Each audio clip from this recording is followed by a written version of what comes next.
Miarabantsika rehetra amin'ny anaran'i Jesosy, lay tompon'izao rehetra zao. Tafintohina ve ianao dia tsy mazoto hivavaka intsony. Izay indray ry havana ny lohatenin'ity vidéo manaraka ity. Misy tenin'Andriamanitra any amin'ny Matthieu 20:17, tenin'i Jesosy Kristy manao hoe: lozan'izao tontolo izao noho ny fahatafintohinana, fa tsy maintsy ho avy ny fahatafintohinana. Zany hoe zavatra tsy maintsy misy io, zavatra mila atrehitsika io, fa fiainan'ny fiangonana mihitsy satria nambaran'i Jesosy hoe tsy maintsy ho avy. Inona moa natao hoe fahatafintohinana? Ny fahatafintohinana ry havana dia zavatra mahatonga ny olona iray ho lavo, hianjera,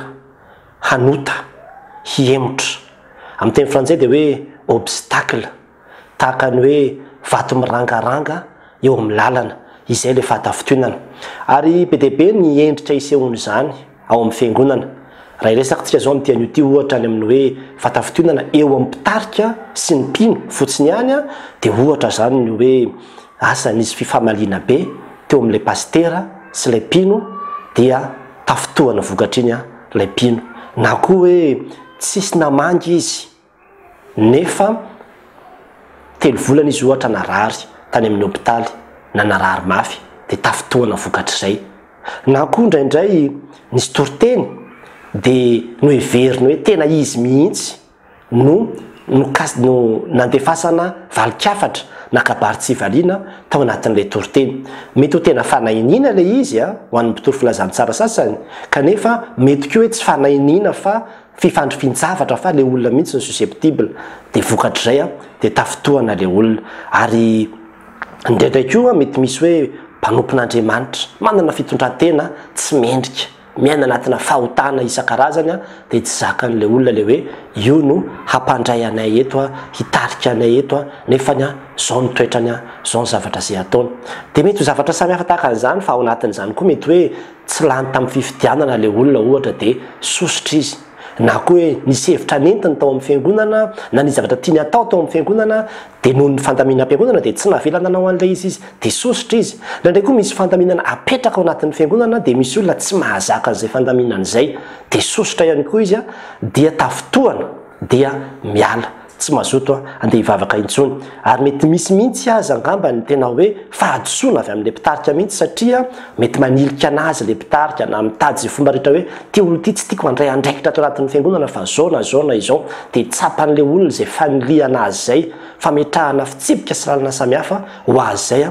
dia tafitohana izy. Indraindray izy tena mety hoe fahalemena avy aminay mpitondra mihitsy ny mahatonga an'ilay izy, kanefa indraindray koa izy mety ho fahalemena avy amin'ilay olona ihany satria mety misy olona ohatra zao difficile be izy. Zany hoe io olona io zany olona susceptible, na koa olona rehefa miteny dia miakatra be foana, dia raha vao valiana izy ohatra na tenenina izy amin'ny zavatra tsy mety ataony dia tonga izy dia tafitohana. Na koa mety ilay mpitarika mihitsy ohatra ny difficile, zava-misy zany amin'ny hoe tsy refesy mandidy na izay heviny ihany no atao, tsy mety diso ny zavatra samihafa ohatran'izany. Zany hoe tena mifangaro ilay izy, mety ho avy amin'ilay mpitarika, mety ho avy amin'ilay mpino ny mahatonga azy, fa zany rehetrarehetra no antony mitranga ao anatin'ny fiangonana sy ny maro tsy voatanisa. Eto aloha ry havana dia tena hoe te hifona eto anatrihantsika mihitsy. Raha ohatra ianao ka tafitohana, na izy aniza mpanompon'Andriamanitra ka nahatafitohana anao dia tena mifona ho an'izany mpanompon'Andriamanitra zany aminao. Ary ny antony mahatonga hoe mifona dia satria tena zava-doza ry havana ny zavatra ateraka io fatafitohinana io.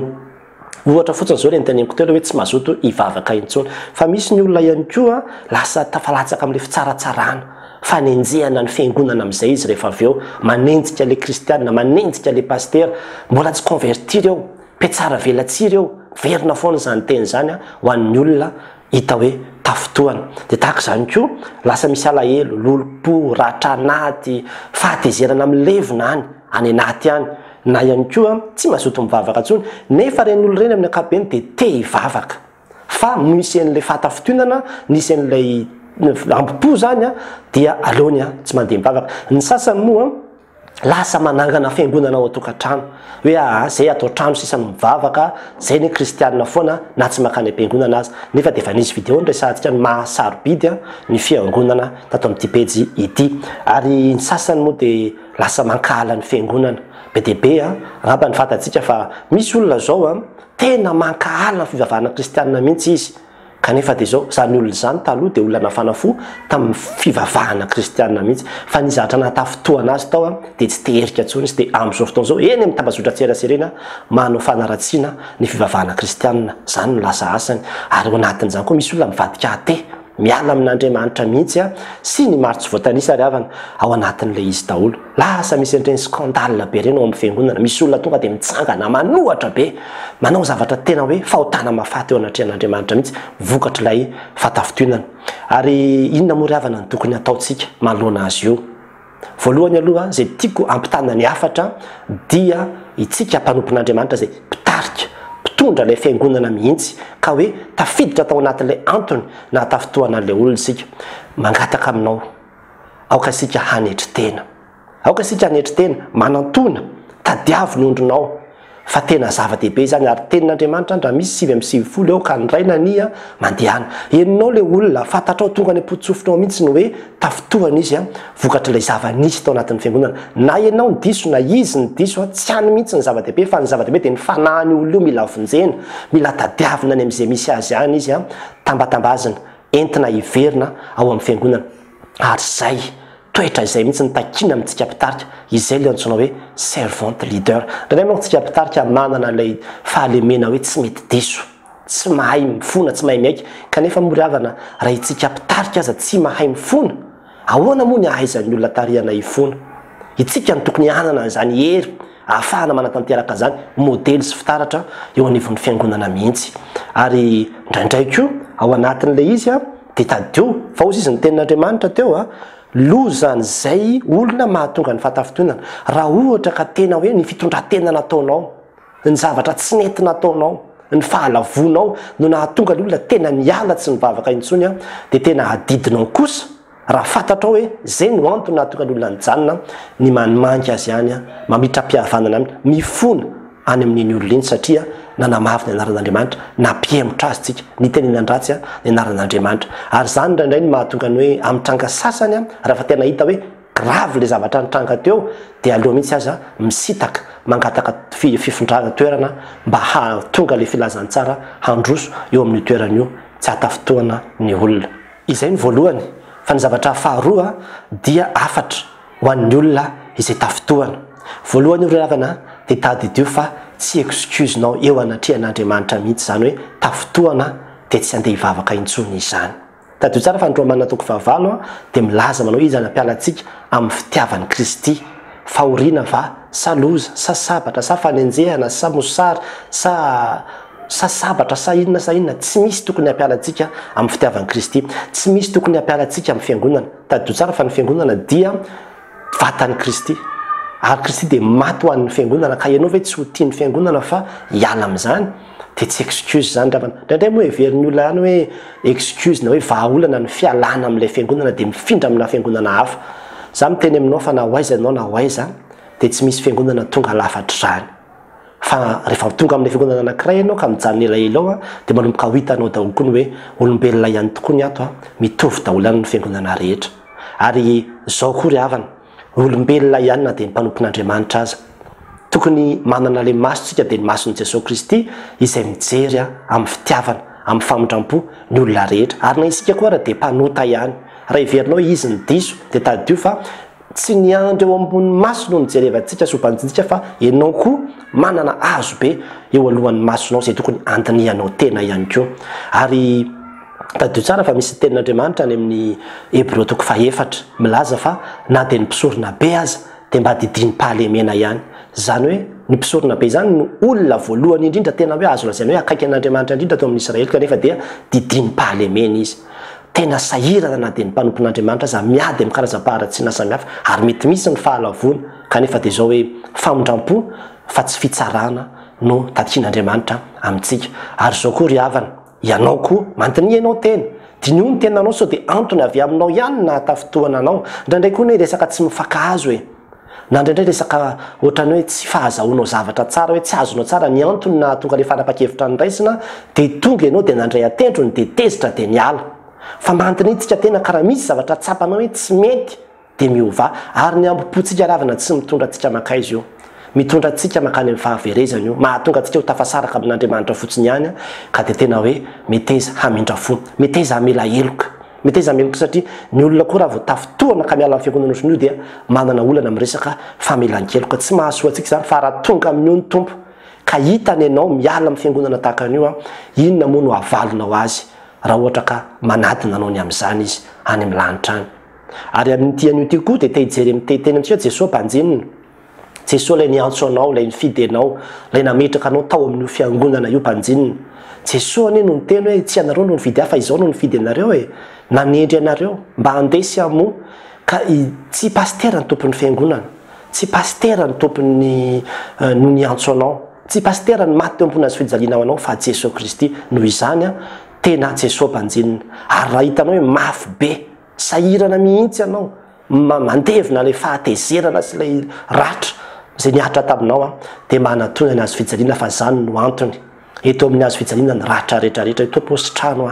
tompo vonjeo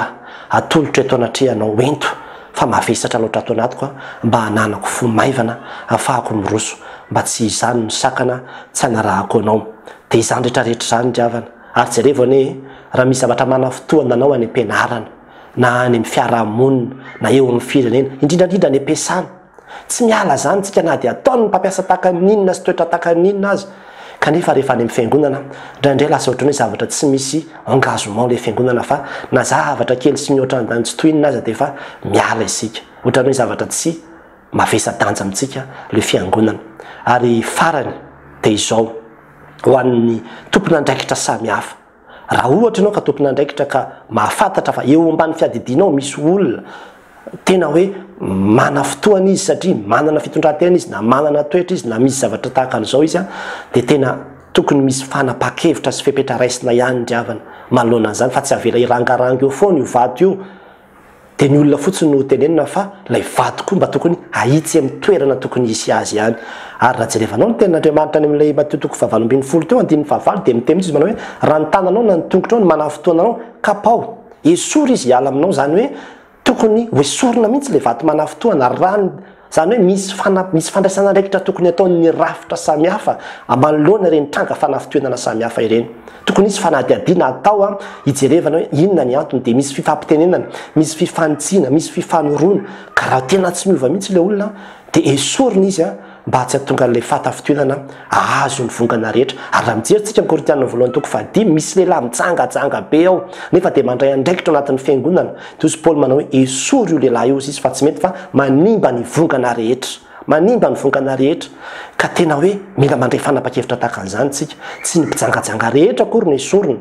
tsy ny mpanota rehetra akory no alana amin'ny toerany fa misy kosa tena fahotana izay tsy azo leferina mihitsy tahaka n'ilay tao amin'ny Korintianina voalohany 5 io zany hoe mivady manambady ny vadindrainy lay lehilahy nefa dia mandray anjara ao anatin'ny fiangonana toy Paoly hoe esory io mandraisa fanapa-kevitra ary zany milavana andreny fitsipika samihafa reny ao anatin'ny fiangonana ary tena mila piarina izy fa ny tsy fampiarana andreny koa indraindray mahatonga hoe lasa mahazo vahana be le fatafitoenana eo anivon'ny fiangonana ry havana izany rehetrarehetra zany raha manana an Jesosy Kristy tsika dia ho vitantsika izany raha mpitarika ianao raha manana an Jesosy Kristy ianao vitanao mihitsy ny manantona ilay olona tafitoana na izy aza ny diso vitanao ny manambitamby azy satria izay le antsona hoe servant leader zany ny toetran Jesosy Kristy ary raha ohatra ianao ka manana an Jesosy Kristy koa ka kristianina tafitoana vitanao tsara mihitsy ny mandeha hiverina mivavaka ary tadio fa io fatafitoenana io le hoe fialana amin'ny fiangonana io dia endrika tsy fahamatorana ara-panahy io raha tena marina fa ny olona tena matotra ara-panahy avana na inona midona na inona mitranga tsy miala amin'ny fiangonana izy tsy miala amin'Andriamanitra izy tsy miala amin'izay efa nazony antoka fa ny antson'Andriamanitra azy izy ary ianao miverena fa miandry ianao ny tompo miandry ianao ny tompo miandry ianao any amin'ny fiangonana izy fa any ny antsony ianao miverena amin'ny fiangonana fa aza manamafy ny fonao satria tsy fantatrao hoe mbola manana firina ianao iainanao ianao mieritreritra hoe rehefa miala ao io pasteur io vao hiverina sao dia tsy tafala lohako tsy tafala akory io pasteur io dia vao alain'ny tompo ianao efa nisy zany ndiavana efa nisy tranga hitako mihitsy zany zay tsy azoko tantarana eto akory ary zao ho anao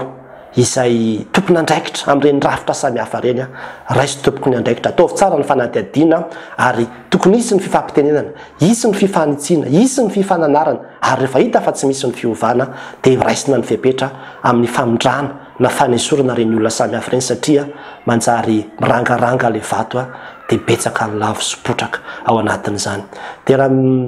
ny fanahy masina ny hitarika antsika hahafahantsika mandray izany fampianarana izany ka izay manatsofina ety miaino aoka izy izay lazay ny fanahy amin'ny fiangonana ho an'Andriamanitra ny voninahitra amen.